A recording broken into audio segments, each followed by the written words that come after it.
The Blacksmith and the Devil, taken from Parade of Phantoms, written by Peter McCartney and published by Guildhall Press, narrated by Pat Lynch.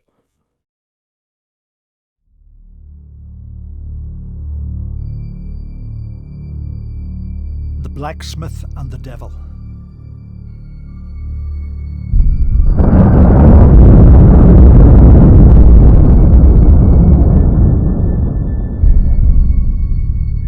Evil enters like a needle and spreads like an oak tree. Ethiopian proverb.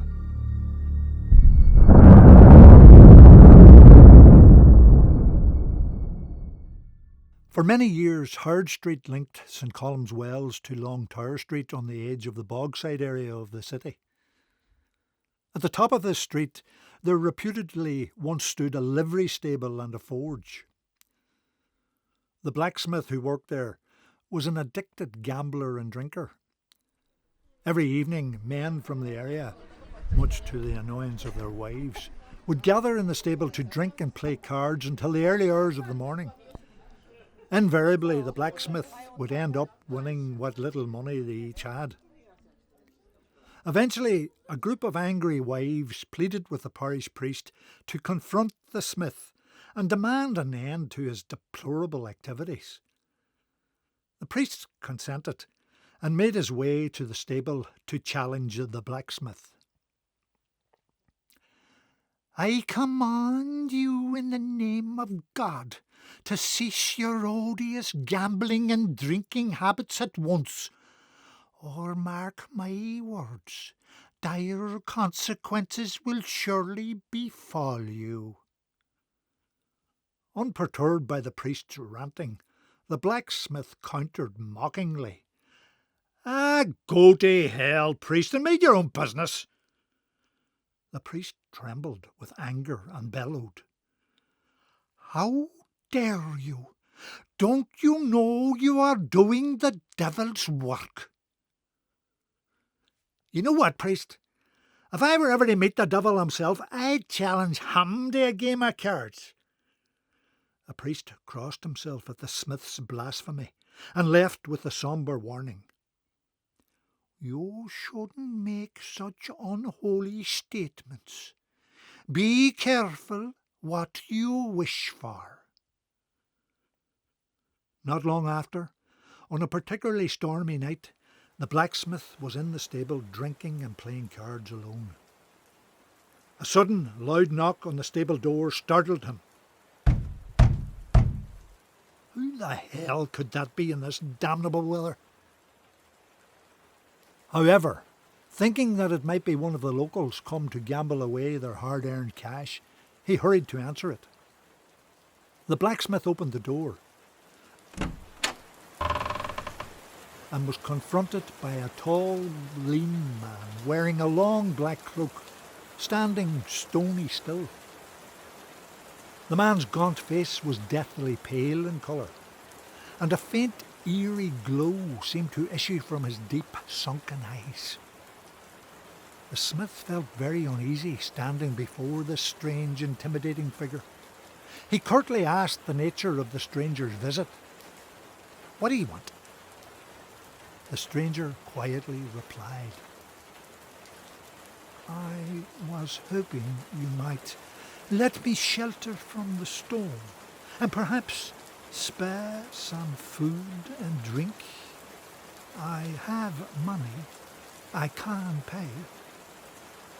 The blacksmith, still feeling unsettled by the ghoulish appearance of the man, began making excuses. It's late. I'm very tired. I was just about to go home," and the stranger interrupted. "I see you play cards. Do you mind if I have a game?" The smith's eyes immediately lit up, and smiling, he beckoned the stranger into the warmth of the stable. He produced a bottle of wine and some food, and after the stranger had eaten, they began to play cards. Within a short period of time, the blacksmith had won a large amount of money from the stranger and felt elated at his run of luck.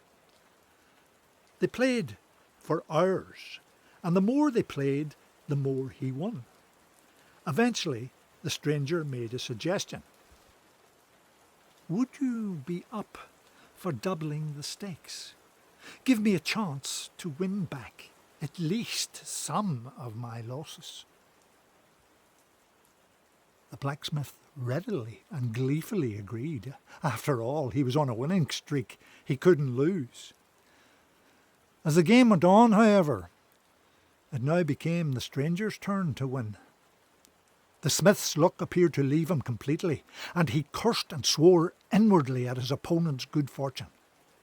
He became very drunk and agitated, and bet his money rashly until, inevitably, he was left with nothing at all. The stranger then pushed all the money into the centre of the table and enticingly asked the blacksmith, "Are you willing to play one last hand? All or nothing?"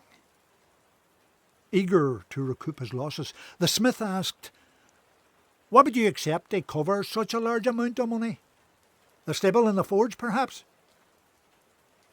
The stranger shook his head in dissent.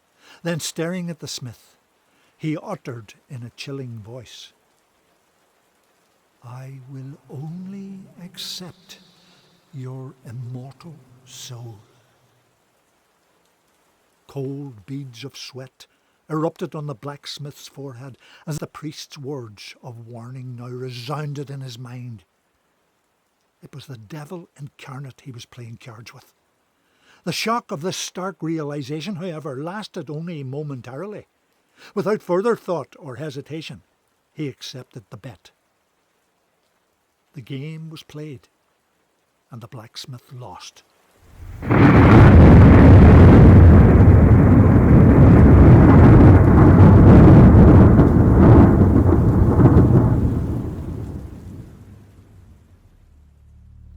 He was never seen nor heard of again after that night.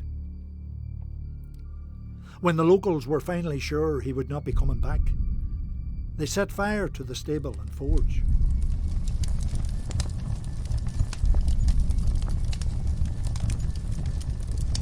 It is said that nothing has ever been built on that particular piece of ground since.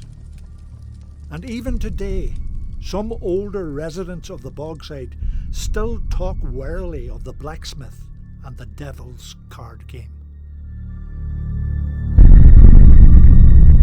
All or nothing.